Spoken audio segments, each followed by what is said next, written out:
불확실성 앞에서는 일단 팔고 관망하는 것이 또 생리니까요. 금리 방향성을 도무지 알 수 없는 아주 짙은 안개 속이었군요. 그런데 이 투매 데이터를 만기별로 쪼개보잖아요. 그러면 시장의 공포와는 전혀 다른 그림이 나타납니다. 숨겨진 진실이죠. 저는 사실 이 부분이 오늘 보고서의 하이라이트라고 생각하는데요. 여러분, 2026년 3월 한 달 동안 무려 35조 7천억 원이라는 천문학적인 자금이 한국 시장에서 말 그대로 증발해버렸습니다. 네, 정말 순식간이었죠. 한 달 만에 벌어진 일이니까요. 맞아요. 시장에는 온갖 비관론이 쏟아졌고 다들 짐 싸서 떠나기 바빴거든요. 그런데 여기서 진짜 흥미로운 건요. 어떤 부분이죠? 이 거대한 대탈출 국장 한가운데서 기업들의 실제 이익 전망치는 오히려 오르고 있었다는 겁니다. 그리고 누군가는 이 폭락장 속에서 아주 조용히 특정 자산을 막 쓸어 담고 있었고요. 그게 참 재밌는 포인트죠. 네네. 도대체 시장의 공포 이면에서는 무슨 일이 벌어지고 있었던 걸까요? 오늘 이 미스터리의 시작을 알리는 첫 번째 단서부터 한번 짚어보겠습니다. 화면 보시죠. 슬라이드 1번. 외국인 투자자, 국장 탈출 엑소더스. 주식 채권 동반, 대규모 순유출 사태. 제목부터가 아주 살벌하네요. 그렇죠. 여러분, 오늘 저희가 해부할 자료는 바로 이 역사적인 3월의 외국인 자금 이탈 사태를 낱낱이 추적한 심층 보고서입니다. 보통 금융시장에서 리스크 오프, 그러니까 위험 회피 심리가 막 극에 달하면 주식을 팔잖아요. 네, 일단 주식부터 던지죠. 그리고 그 돈으로 안전자산인 국채를 사는 게 교과서적인 흐름이거든요. 그런데 이번 3월 장세가 유독 뼈아프고 충격적이었던 이유가 있습니다. 이유가 뭘까요? 외국인 투자자들이 주식이고 채권이고 가리지 않고 그냥 동시에 패닉셀링을 해버렸다는 데 있는 거죠. 와, 둘 다 던진 거네요. 맞습니다. 단순히 비중을 좀 조절하는 그런 포트폴리오 리밸런싱 차원이 아니에요. 한국이라는 마켓 그 자체에서 자금을 빼서 완전히 엑시트 해버린 셈인 거죠. 야, 진짜 무서운 상황이었네요. 그래서 오늘 우리의 미션은 아주 명확합니다. 어떤 뇌관이 터졌길래 외국인들이 주식과 채권을 동시에 집어 던졌는지 그 엑소더스의 진짜 용의자들을 역추적해보는 겁니다. 네, 범인 찾기네요. 그렇죠. 그리고 그들이 남기고 간 데이터 속에서 혹시 우리가 놓치고 있는 시그널은 없는지 오늘 샅샅이 파헤쳐 보겠습니다. 자, 그럼 이 투매의 스케일이 얼마나 압도적이었는지 구체적인 숫자로 먼저 확인해 보죠. 슬라이드 2번. 주식도 채권도 모두 팔았다. 숫자가 진짜 살벌합니다. 데이터를 보면 아찔하죠. 주식시장에서는 월간 기준 역대 최대 규모인 35조 7천억 원의 순매도가 쏟아졌습니다. 불과 한 달 만에 역대 기록을 그냥 갈아치운 거고요. 한 달 만에요? 네, 채권 시장 역시 안전지대가 전혀 아니었습니다. 5개월 만에 10조 2천억 원이 순회수되면서 유출로 완전히 돌아섰거든요. 엄청난 규모네요, 진짜. 특히 놀라운 건 역대 일일 순매도 상위 10번 중 무려 7번이 이 3월 한 달에 다 몰려 있었다는 거예요. 사실 이 정도 규모의 자금 이탈은 단순한 펀더멘털의 훼손만으로는 설명하기가 좀 어렵거든요. 그럼 뭔가 다른 이유가 있다는 말씀이신가요? 네, 글로벌 매크로 환경의 급변, 그리고 수급의 꼬임, 여기에 극단적인 심리적 공포가 한꺼번에 딱 맞물렸을 때 나타나는 전형적인 플래시 크래시의 형태를 띠고 있는 거죠. 플래시 크래시요? 네, 여기서 중요한 건 이 거대한 매물 폭탄이 도대체 어디에 집중되었느냐 이겁니다. 맞습니다. 그래서 이 거대한 엑소더스에서 가장 먼저 박살난 피난처가 어디였는지 바로 확인해 보죠. 슬라이드 3번. 집중 타격. 반도체가 털렸다. 역시나 반도체군요.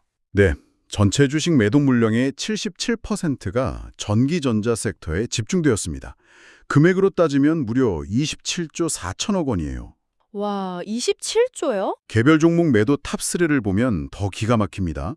1위 삼성전자가 마이너스 18조 2천억 원, 2위 SK하이닉스가 마이너스 8조 1천억 원, 3위 현대자동차가 마이너스 2조 8천억 원입니다. 확실히 쏠림이 심하네요. 결국 한국 증시의 알파자 오메가인 반도체가 완전히 집중포화를 맞은 셈이네요.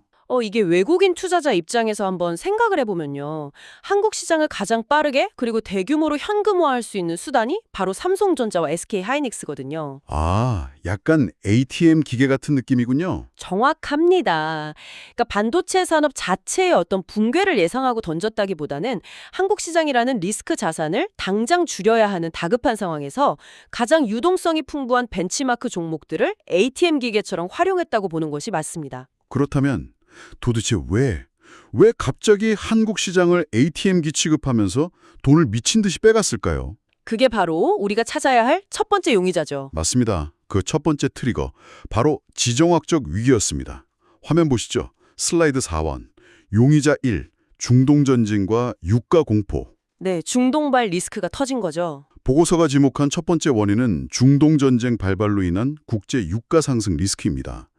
사실 저는 한국 경제 구조를 보면 항상 그 연료통은 엄청 작은데 기름은 미친 듯이 퍼먹는 약간 고성능 스포츠카 같다는 생각이 들거든요. 오, 스포츠카 비유 좋은데요? 엔진이 아무리 좋아도 유가가 폭등해버리면 꼼짝없이 차고에 갇히는 신세가 되니까요. 그 스포츠카 비유에 제가 하나 더 얹자면요.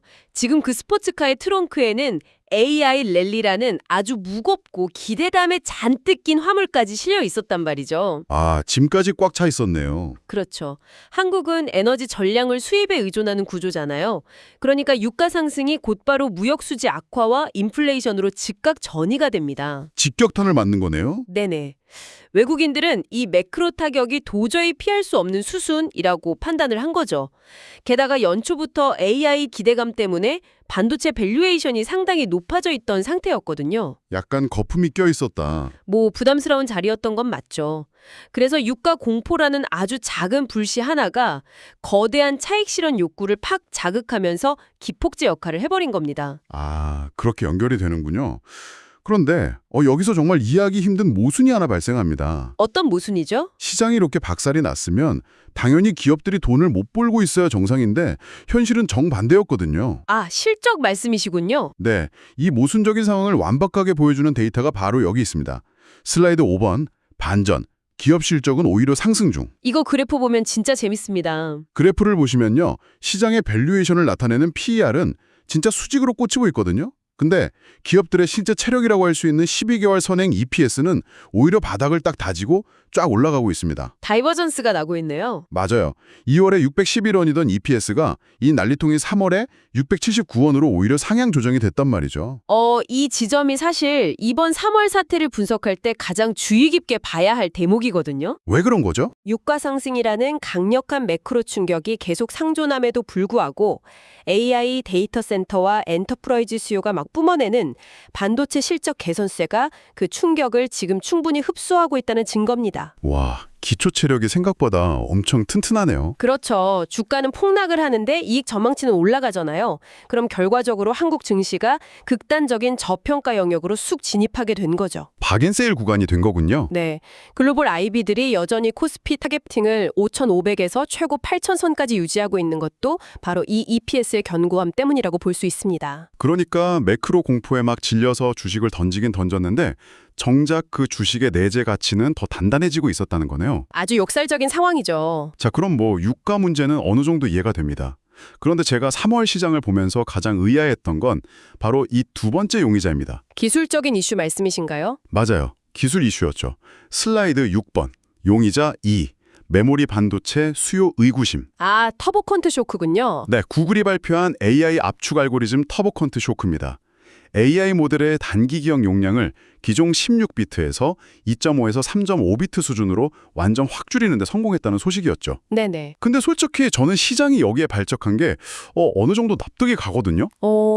어떤 부분에서 그렇게 느끼셨습니까? 아니 상식적으로 AI가 다이어트를 해서 이렇게 가벼워지면 당연히 그 무겁고 비싼 고용량 메모리 반도체가 덜 필요해지는 거잖아요. 그렇죠. 용량이 줄어드니까요. 네, 빅테크 기업들이 HBM 같은 고성능 메모리를 예전만큼 막 미친 듯이 사들이지 않으면 당장 삼성이나 SK 하이닉스의 영업이익 마진이 훼손될 텐데 이게 어떻게 악재가 아닐 수 있죠?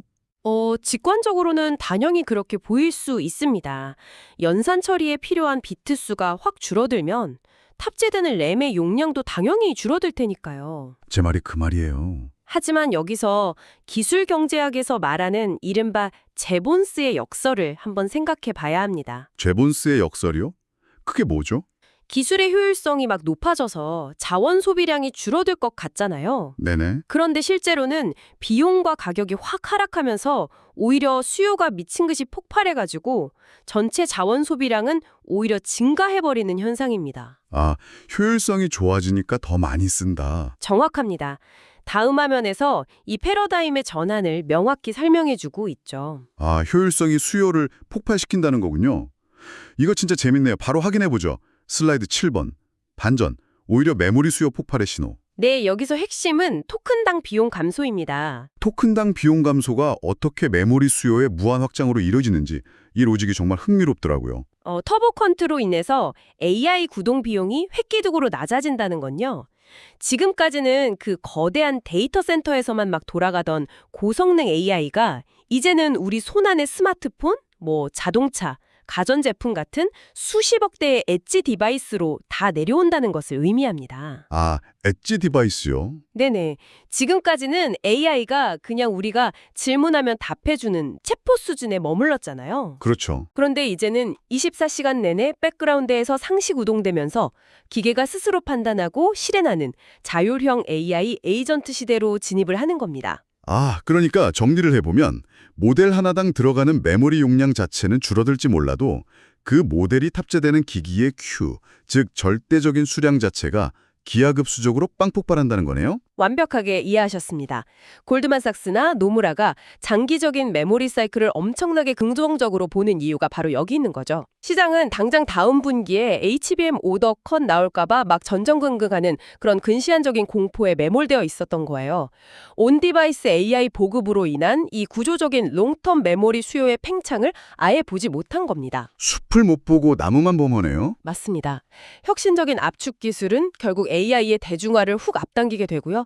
이는 반도체 인프라의 확장을 필연적으로 동반하게 됩니다. 와, 시장의 단기적인 매도 논리가 얼마나 얄팍한지 다시 한번 확 깨닫게 되네요. 주식시장은 펀더멘털과 미래 성장성이라는 진짜 가치를 완전히 외면한 채 공포에 휩쓸려 던진 거군요. 안타까운 현실이죠. 자, 그럼 주식 쪽은 미스테리가 좀 풀렸습니다. 이제 더 골치 아픈 채권 시장으로 넘어가 볼까요? 네, 채권도 만만치 않았죠. 보통 주식에서 뺀 돈은 채권으로 피신시키기 마련이잖아요. 그런데 이번에 10조 원 넘게 채권도 그냥 팽개쳤단 말이죠. 슬라이드 8번, 채권을 던진 이유. 한국은행 금리 공포. 네, 결국에 채권 엑소더스의 핵심은 고유가 장기화가 불러온 인플레이션 리바운드 우려, 그리고 그로 인한 한국은행의 스탠스 변화 우려였습니다. 아, 금리를 안 내릴까 봐요? 그렇죠. 채권 투자자들에게 가장 무서운 적은 물가 상승이거든요. 네네. 물가가 오르면 중앙은행은 당연히 금리를 내릴 수가 없고 최악의 경우에는 다시 인상카드를 만지작거리게 되니까요. 보고서를 보면 3월 들어서 단기물 재정거래 유인이 EBP 수준으로 뚝 떨어졌습니다. EBP요? 거의 제로 아닌가요? 네, 거의 없는 거나 마찬가지죠. 환해지 비용을 제하고 나면 외국인 입장에서 단기적으로 한국 채권을 들고 있을 이유, 즉 마진이 아예 사라져버린 겁니다. 당장 뭐 먹을 게 없으니까 바로 짐을 싼 거네요. 게다가 당시 시장을 지배하던 공포를 보면요. 내로라 하는 글로벌 IB들 사이에서도 금리 전망이 완전히 극과 극으로 찢어져 있었습니다. 뷰가 엄청 갈렸죠. 화면 보시죠. 슬라이드 9번. 엇갈리는 전망. 금리 인상일까 동결일까? 기관마다 해석이 달랐습니다. 네. 노무라와 골드만삭스는 일단 동결을 외쳤습니다. 노무라는 내수 불안 때문에 2027년 말까지는 섣불리 금리를 못 올릴 거라고 봤고요. 네네. 골드만삭스는 정부의 물가 통제 정책이 어느 정도 먹히고 있어서 굳이 매파적으로 나설 이유가 없다고 분석을 했죠. 반면에 CT의 뷰는 굉장히 공격적이었습니다. CT는 뭐라고 했나요? 수출 주도의 경제 성장세가 양호하고 물가가 계속 3%대에서 아주 끈적하게 달라붙어 있다면 한국은행이 2026년 7월과 10월 무려 2차례에 걸쳐서 금리 인상을 단행할 수 있다는 시나리오를 제시했거든요. 헐, 올린다고요? 네, 이렇게 메이저 기관들의 뷰가 동결과 인상으로 첨예하게 딱 갈린다는 것 자체가 시장의 불확실성을 극도로 끌어올렸습니다. 불확실성 앞에서는 일단 팔고 관망하는 것이 또 채권 시장의 생리니까요. 아, 금리 방향성을 도무지 알 수 없는 아주 짙은 안개 속이었군요. 그런데 이 채권 투매 데이터를 만기별로 쪼개보잖아요. 그러면 시장의 공포와는 전혀 다른 그림이 나타납니다. 숨겨진 진실이죠. 저는 사실 이 부분이 오늘 보고서의 하이라이트라고 생각하는데요. 슬라이드 10번. 채권 탈출. 자세히 보면 온도차가 있다. 이 데이터가 진짜 반전입니다. 네. 겉으로는 그냥 다 팔고 나간 줄 알았거든요. 근데 1년에서 5년 사이의 중단기 구간에서는 무려 14조 7천억 원이 빠져나갔지만 5년 이상의 중장기 구간에서는 오히려 4조 6천억 원의 뭉칫돈이 쓱 들어왔습니다. 4조 6천억 원이요? 아니, 금리가 오를까 봐 무서워서 채권을 던진다면서 왜 듀레이션이 길어서 금리 변동에 훨씬 취약한 장기채를 슬그머니 사모은 걸까요? 앞뒤가 안 맞잖아요. 바로 그 지점이 스마트머니의 무서운 점입니다. 스마트머니요? 네, 중장기 구간에 유입된 이 4조 6천억 원은요. 금리 향망을 베팅하는 그런 투기적 자금이 아닙니다. 바로 4월에 예정되어 있던 한국의 세계국제지수, 즉 WGBI 편입을 노리고 미리 들어온 선심의 자금, 그리고 패시브 자금의 프런트러닝이었던 거죠. WGBI 편입이요? 그러니까 단기적인 환차익이나 이자 마진을 노리던 자금은 금리 불확실성 때문에 막 빠져나갔지만 그 빈자리를 지수 편입이라는 아주 거대한 구조적 변화를 노리는 장기 자금이 꽉 채워넣고 있었다는 거군요. 정확하게 보셨습니다. WGBI를 추종하는 글로벌 연기금이나 국부 펀드들 있잖아요. 네네. 얘네들은 지수 비중에 맞춰서 기계적으로 해당 국가의 국채를 담아야만 합니다. 그리고 이 지수는 성격상 만기가 긴 장기채의 비중이 월등히 높죠. 아하, 룰이 그렇군요. 그래서 똑똑한 기관들은 뭐 중동 전쟁이니 한국은행 금리 인상이니 하는 그런 노이즈에 전혀 흔들리지 않은 거예요. 어차피 한 달 뒤에 확정적으로 들어올 거대한 패시브 매수세를 역이용해서 폭락장에서 아주 조용히 장기물을 헐값에 매집하고 있었던 겁니다. 와, 진짜 소름 돋네요. 남들은 막 금리 오른다고 단기물 던지면서 막 도망갈 때 뒤에서는 지수 편입 딱 계산하면서 장기물을 쓸어 담고 있었다뇨. 진짜 무섭습니다. 이게 진짜 선수들의 플레이죠. 네. 결국 주식이든 채권이든 펀더멘털과 장기적인 호재는 전혀 훼손되지 않았다는 결론이 딱 나옵니다. 자, 그렇다면 도대체 언제쯤 이 도망간 외국인 투자자들이 다시 돌아와서 시장이 정상화될 수 있을까요? 언제쯤 돌아올지가 관건이죠. 슬라이드 11번. 외국인 복귀의 핵심 열쇠. 전쟁 조기 종식. 네, 결국 지정학으로 다시 돌아왔네요. 맞아요. 지금까지 우리가 AI 수요 폭발도 이야기하고 WGBI 편입 호재도 다 이야기했지만 결국 이 모든 엉킨 실타래를 한 방에 딱 끊어낼 수 있는 단 하나의 열쇠는 바로 중동 전쟁의 조기 종식입니다. 안타깝게도 현재 글로벌 펀드 매니저들의 포트폴리오에는요, 이 전쟁이 롱런할 수 있다는 이른바 테일 리스크가 충분히 프라이싱 되어 있지 않은 상태입니다. 반영이 안 되어 있다고요? 네, 시장은 항상 지정학적 위기를 그냥 단기적인 이벤트로 좀 과소평가하는 경향이 있거든요. 하긴 예전에도 늘 그래왔죠. 그렇죠. 주식의 EPS가 아무리 견고하고 채권에 아무리 패시브 자금이 들어온다 한들 이게 전면전으로 확전되어서 매크로 환경 자체가 붕괴해버리면 이런 마이크론 호재들은 사실 다 묻혀버리게 되거든요. 맞아요. 의미가 없어지죠. 그래서 이 보고서의 마지막 챕터가 진짜 섬뜩하게 다가오는 것 같습니다. 우리가 가장 마주치고 싶지 않은 하지만 반드시 대비해야만 하는 시나리오죠. 화면 보시겠습니다. 슬라이드 12번. 가장 피해야 할 최악의 시나리오. 월스트 케이스네요. 네. 만약 전쟁이 이대로 안 끝나고 향후 2개월에서 6개월간 계속 장기화될 경우 우리 경제와 시장에 어떤 연쇄작용이 일어나는지 구체적으로 한번 짚어보겠습니다. 아주 중요한 부분입니다. 노무라는 국제 유가가 배럴당 110달러를 넘어서 최악의 경우 130달러까지 폭등할 수 있다고 경고를 했습니다. 130달러요? 네. 그리고 여기서 캐피탈 이코노믹스의 분석이 진짜 뼈를 때리는데요. 처음에는 유가 오르면 에너지나 화학 쪽에만 타격이 갈 줄 알았거든요. 근데 이게 결국 우리가 굳게 믿고 있던 IT 업종까지 전이가 된다는 겁니다. 그 메커니즘을 시청자 여러분도 정확히 이해하셔야 합니다. 어떻게 연결이 되는 건가요? 130달러의 유가는 단순히 인플레이션을 자극하는 데서 끝나지 않아요. 지금 AI 랠리를 이끄는 핵심 인프라가 바로 하이퍼스케일 데이터 센터 아닙니까? 그렇죠. 엄청나게 짓고 있죠. 이 데이터 센터들은 말 그대로 전기를 미친 듯이 집어삼키는 하마입니다. 유가가 폭등하면 어떻게 될까요? 전력 단가가 수직으로 상승하겠죠. 아, 전기료가 오르겠네요. 맞습니다. 이는 결국 빅테크 기업들의 운영 비용, 즉 오펙스를 엄청나게 짓누르게 됩니다. 아하, 전력 비용이 감당이 안 되니까 빅테크들이 데이터 센터 투자를 늦추게 되고 그게 결국 엔비디아나 SK 하이닉스로 향하는 주문 감소로 직결된다는 뜻이군요. 바로 그겁니다. 비용 압박에 시달린 글로벌 테크 기업들이 AI 설비 투자, 즉 캐펙스를 막 축소하기 시작하면요. 우리가 앞서 그토록 칭찬했던 반도체의 EPS 개선세가 꺾이는 건 그냥 시간 문제입니다. 끔찍하네요. 한국 증시를 지탱하던 이 유일한 버팀목인 실적 펀더멘털마저 유가 폭등 앞에서는 무너질 수 있다는 것. 이것이 우리가 반드시 포트폴리오의 한 구석에 남겨둬야 할 해지의 영역인 거죠. 정말 명확하네요. 매크로 충격이 어떻게 마이크로 실적까지 갉아먹는지 확실히 이해가 속속됩니다. 자, 이렇게 해서 2020년 3월 외국인 투자자들의 거대한 엑소더스 사건을 모두 추적해봤습니다. 참 많은 이야기가 숨어 있었네요. 그러니까요. 흩어져 있던 퍼즐 조각들이 드디어 하나로 쫙 맞춰지는 기분인데요.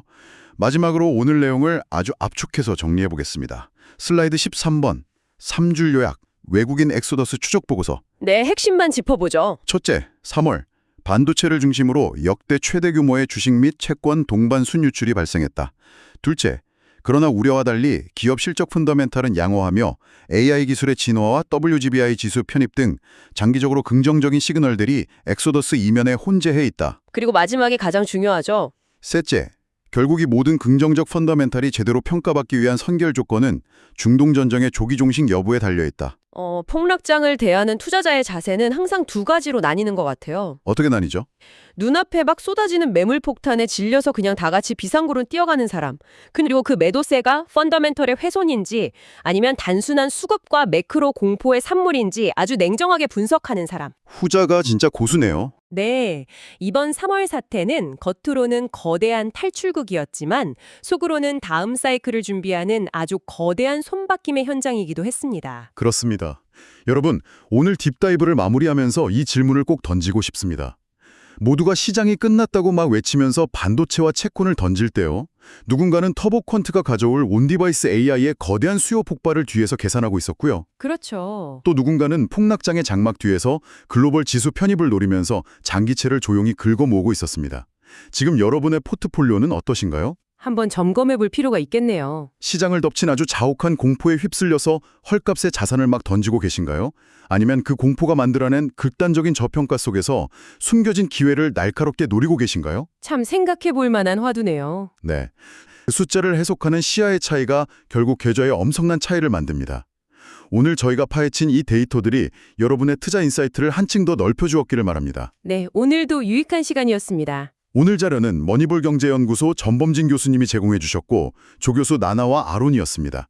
리포트 슬라이드는 더보기란의 네이버 카페 링크를 통해 무료로 다운받으실 수 있습니다. 감사합니다.